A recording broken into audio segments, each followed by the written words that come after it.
परमेश्वर के दैनिक वचन।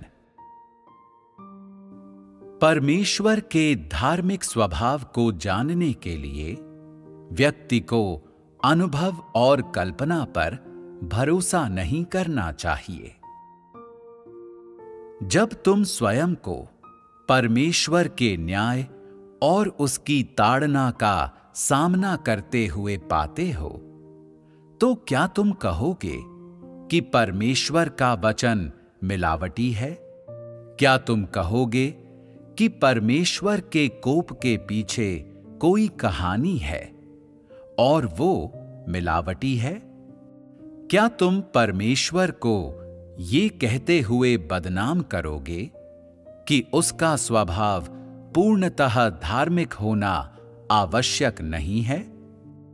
परमेश्वर के प्रत्येक कार्य के साथ व्यवहार करते समय तुम्हें पहले निश्चित होना चाहिए कि परमेश्वर का धार्मिक स्वभाव किसी भी अन्य तत्व से मुक्त है और वो पवित्र और निर्दोष है।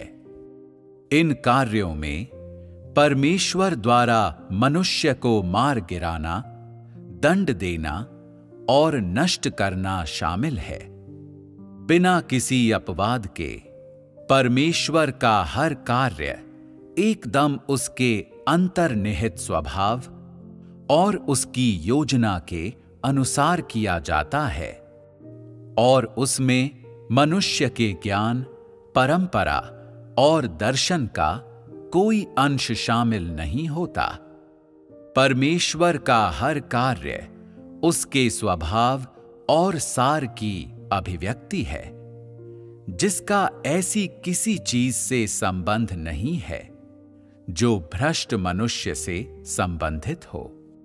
मनुष्य की धारणा है कि केवल मानव जाति के प्रति परमेश्वर का प्रेम, दया और सहनशीलता ही दोष रहित, मिलावट रहित और पवित्र है, और कोई नहीं जानता कि परमेश्वर का क्रोध और कोप भी इसी तरह से मिलावट रहित हैं। इतना ही नहीं, किसी ने भी इन प्रश्नों पर विचार नहीं किया है कि परमेश्वर कोई अपमान क्यों नहीं सहता या उसका कोप इतना विराट क्यों है।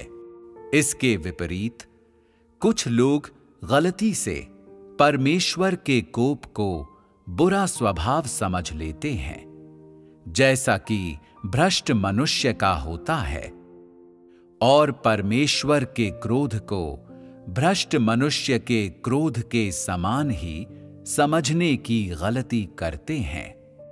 यहां तक कि वे गलती से ये मान लेते हैं कि परमेश्वर का कोप मनुष्य के भ्रष्ट स्वभाव के स्वाभाविक प्रकटन के समान ही है, और परमेश्वर के कोप का जारी होना भ्रष्ट लोगों के उस समय प्रकट होने वाले क्रोध के समान ही है, जब वे किसी अप्रिय स्थिति का सामना करते हैं और वे ये मानते हैं कि परमेश्वर के कोप का प्रस्फुटन उसकी मनः स्थिति का प्रदर्शन है। इस सहभागिता के बाद मैं आशा करता हूं कि अब से तुम लोगों में से कोई भी परमेश्वर के धार्मिक स्वभाव के संबंध में किसी प्रकार की गलत धारणा, कल्पना या अनुमान नहीं रखेगा। मैं आशा करता हूं कि मेरे वचनों को सुनने के बाद तुम अपने हृदय में परमेश्वर के धार्मिक स्वभाव के कोप की सच्ची पहचान रख सकते हो। उससे जुड़ी कोई पिछली गलत समझ अलग हटा सकते हो। तुम परमेश्वर के कोप के सार के संबंध में अपने गलत विश्वास और दृष्टिकोण बदल सकते हो। इतना ही नहीं, मैं आशा करता हूं कि तुम लोगों के हृदय में परमेश्वर के स्वभाव की कोई सटीक परिभाषा हो सकती है। तुम्हारे मन में अब से परमेश्वर के धार्मिक स्वभाव को लेकर कोई संदेह नहीं होगा और तुम परमेश्वर के सच्चे स्वभाव पर कोई मानवीय तर्क या अनुमान नहीं थोपोगे। परमेश्वर का धार्मिक स्वभाव परमेश्वर का अपना सच्चा सार है। ये कोई मनुष्य द्वारा लिखी या रची गई चीज नहीं है। उसका धार्मिक स्वभाव उसका धार्मिक स्वभाव है और उसका सृष्टि की किसी चीज से कोई संबंध या वास्ता नहीं है। स्वयं परमेश्वर है।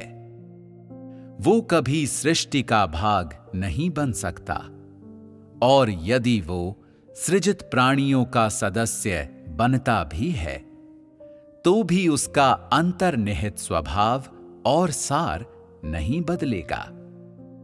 इसलिए परमेश्वर को जानना किसी वस्तु को जानने के समान नहीं है। परमेश्वर को जानना किसी चीज की चीर फाड़ करना नहीं है, ना ही ये किसी व्यक्ति को समझने के समान है। यदि परमेश्वर को जानने के लिए मनुष्य किसी वस्तु को जानने या किसी व्यक्ति को समझने की अपनी धारणा या पद्धति का इस्तेमाल करता है तो तुम परमेश्वर का ज्ञान हासिल करने में कभी सक्षम नहीं होगे। परमेश्वर को जानना अनुभव या कल्पना पर निर्भर नहीं है, इसलिए तुम्हें अपने अनुभव या कल्पना को परमेश्वर पर नहीं थोपना चाहिए। तुम्हारा अनुभव और कल्पना कितने भी समृद्ध क्यों ना हो, फिर भी वे सीमित हैं। और तो और तुम्हारी कल्पना तथ्यों से मेल नहीं खाती और सत्य से तो बिल्कुल भी मेल नहीं खाती। वो परमेश्वर के सच्चे स्वभाव और सार से असंगत है। यदि तुम परमेश्वर के सार को समझने के लिए अपनी कल्पना पर भरोसा करते हो तो तुम कभी सफल नहीं होगे। एकमात्र रास्ता ये है, वो सब स्वीकार करो जो परमेश्वर से आता है, फिर धीरे धीरे उसे अनुभव करो और समझो। एक दिन ऐसा आएगा जब परमेश्वर तुम्हारे सहयोग के कारण और सत्य के लिए तुम्हारी भूख और प्यास के कारण तुम्हें प्रबुद्ध करेगा, ताकि तुम सच में उसे समझ और जान सको।